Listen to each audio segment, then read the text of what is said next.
Assalamualaikum warahmatullahi wabarakatuh. Perkenalkan, nama saya Mahdu. Saya calon guru penggerak angkatan 10 di SD Betuno 3 Kabupaten Demak.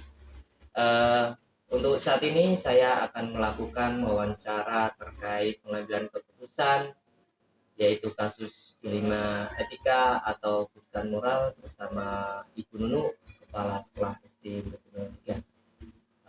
Sekarang Ibu Nunu sudah ada di tengah-tengah kita. Selamat pagi Bu Nunu.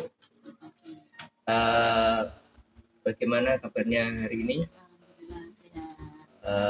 Mohon izin Ibu untuk mewawancarai terkait dengan kasus-kasus yang ada di SD Betuno 3 terkait dilema etika atau kejutan moral. Masih kita mulai Ibu. Assalamualaikum Bu Nunu, selamat pagi. Waalaikumsalam Pak Mahdu, selamat pagi. Gimana kabarnya? Alhamdulillah baik. Bu Nunu bagaimana kabarnya? Alhamdulillah hari ini kabarnya sehat, bisa menjalankan aktivitas tugas sebagai pendidik. Terima kasih sudah meluangkan waktu untuk di pagi hari ini.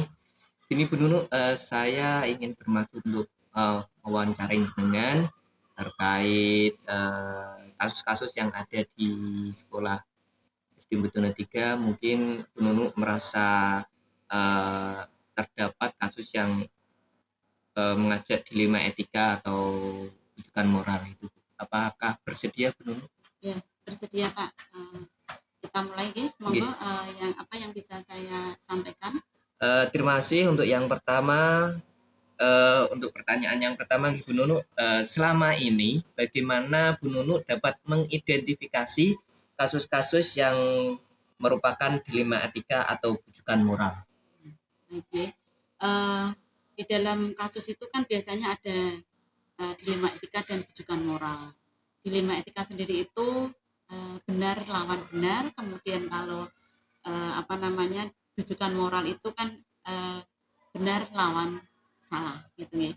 Jadi selama ini memang ada di sekolahan ini, kita harus bisa mengidentifikasi apakah itu sebagai kasus dilema etika, apakah itu sebagai kejutan moral. Untuk awalnya kita harus mengidentifikasi dulu kasusnya seperti itu. Untuk yang kedua nih Bu nih, selama ini juga bagaimana Bu Nunu menjalankan pengambilan keputusan di sekolah Bu Nunu, terutama untuk kasus-kasus di mana ada dua kepentingan yang sama-sama benar, terutama untuk kasus-kasus atau sama-sama mengandung nilai kebajikan. Kan biasanya kita tuh mempunyai permasalahan ya, ini sebenarnya benar, ini benar, tapi kita harus mengambil keputusan. Nah, di dalam mengambil keputusan itu kita harus melihat kasus permasalahannya apa, kemudian untuk kepentingannya untuk seperti apa. Kalau memang itu untuk kepentingan bersama dan itu yang harus didahulukan, berarti kita harus mengambilnya seperti itu. Mana yang paling mendesak dan mana yang paling penting yang diutamakan, terutama di sini untuk peserta didik di dalam kita mengambil keputusan. Untuk kebersamaan, jadi kita tidak boleh mengambil keputusan meskipun itu benar, tetapi kalau berpihak kepada satu orang, kemudian yang lainnya terdampak, itu juga tidak bisa dilakukan seperti itu Pak. Berarti untuk kepentingan bersama gitu. Iya, kepentingan bersama kita utamakan untuk kebersamaan di dalam sekolah. Oke. Selanjutnya Bu, untuk langkah-langkah atau prosedur seperti apa yang biasanya Ibu lakukan selama ini? Nah, di dalam kita menghadapi permasalahan kita, yang pertama beberapa langkah secara sistematis. Jadi langkah yang pertama itu kita harus mengetahui permasalahannya dulu. Permasalahannya seperti apa? Kemudian kalau kita sudah mempelajari permasalahan itu, kemudian kita yang terlibat itu siapa saja. Yang terlibat itu siapa saja. Kemudian permasalahannya tadi sudah diidentifikasi, terus siapa saja yang terlibat. Kemudian apakah permasalahan ini merupakan dilema etika atau kejutan moral. Nah, kemudian kalau sudah tahu yang terlibat, kita bermusyawarah, kita selesaikan bersama dengan Bapak dan Ibu guru yang ada di sekolah.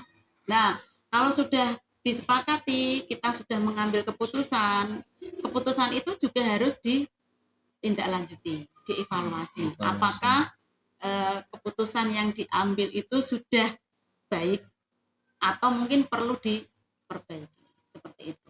Secara garis besar Pak ya.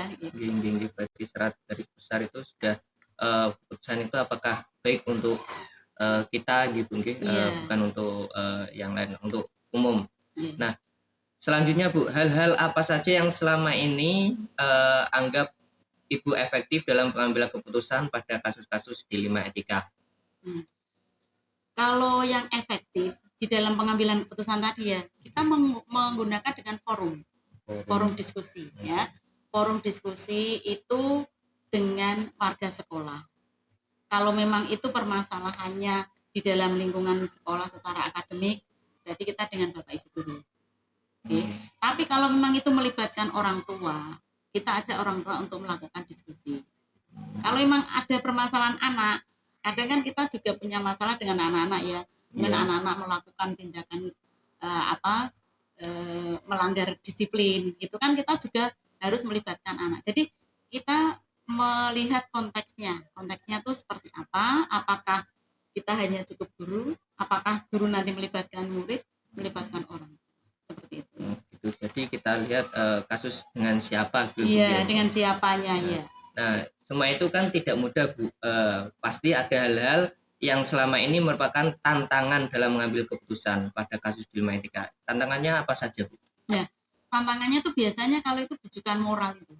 Bukan moral ya, biasanya itu sebenarnya tuh bagus, tetapi bagus itu tidak untuk kebersamaan gitu loh. Jadi sehingga kita harus jeli di dalam melihat permasalahan itu ya Pak ya. Berarti bujukan moral itu gitu Bu. Iya. Nah, selanjutnya Bu, apakah Ibu memiliki sebuah jadwal tata kala atau jadwal tertentu dalam sebuah penyelesaian kasus dilema etika? Apakah langsung Anda menyelesaikan di tempat atau memiliki sebuah jadwal untuk menyelesaikannya, bentuknya atau mungkin prosedur seperti apa yang Ibu jalankan? Di dalam menyelesaikan masalah, kita juga melihat permasalahannya itu. Apakah permasalahan itu harus segera kita selesaikan? Nah, kalau kita selesaikan kan berarti kita tidak usah membuat jadwal. Nah, berarti langsung kita menentukan Bapak Ibu, kita ini ada permasalahan yang diselesaikan, kita setelah jam pelajaran kita kumpul, atau memang saat itu harus diselesaikan ya berarti harus diselesaikan. Jadi kita tidak terjadwal, tapi kalau memang itu penyelesaian masalah atau mungkin kasusnya itu yang kasus secara umum yang bisa diselesaikan dalam jangka waktu lama, kita berarti punya jadwal. Jadi jadwalnya Bapak Ibu, kita hari Sabtu kita bermusyawarah. Nah, untuk menyelesaikan permasalahan yang kita hadapi, lah itu bisa lihat kasusnya dan apakah segera apa tidak segera. Urgent atau tidak mungkin. Iya, betul. Nah, terus adakah seseorang atau faktor-faktor apa yang selama ini mempermudah atau membantu jenengan dalam mengambil keputusan dalam kasus-kasus dilema etika? Tadi ada kata seseorang ya? Iya, seseorang. Kalau menurut saya tuh di dalam permasalahan dalam saya mengambil keputusan tidak seseorang, tetapi permasalahan itu kita selesaikan secara bersama. Ya, jadi kita tetap bersama. Jadi tidak karena seseorang saya mengambil keputusan. Tetap saya menunggu atau kita menerima masukan dari beberapa Bapak Ibu guru. Yang dikenal bagi musyawarah mungkin Bu ya. Iya, tidak musyawarah untuk mengambil keputusan secara mufakat kan seperti itu. Iya. Nah, dari semua hal yang telah disampaikan, pembelajaran apa yang dapat Ibu petik dari pengalaman Ibu mengambil keputusan dilema etika? Ya.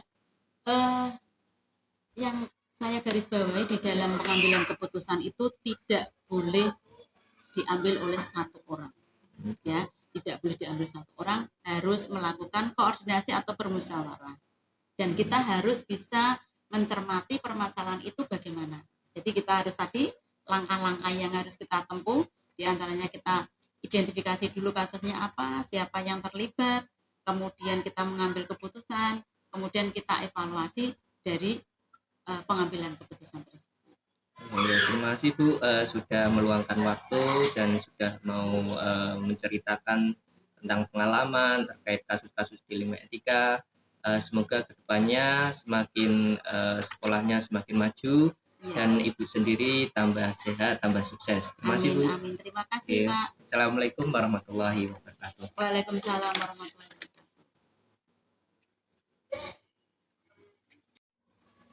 Sekian Bapak Ibu, saya sudah melakukan wawancara dengan Kepala Sekolah SD Metuna 3. Terima kasih atas waktunya. Sampai jumpa kembali. Saya undur diri. Assalamualaikum warahmatullahi wabarakatuh.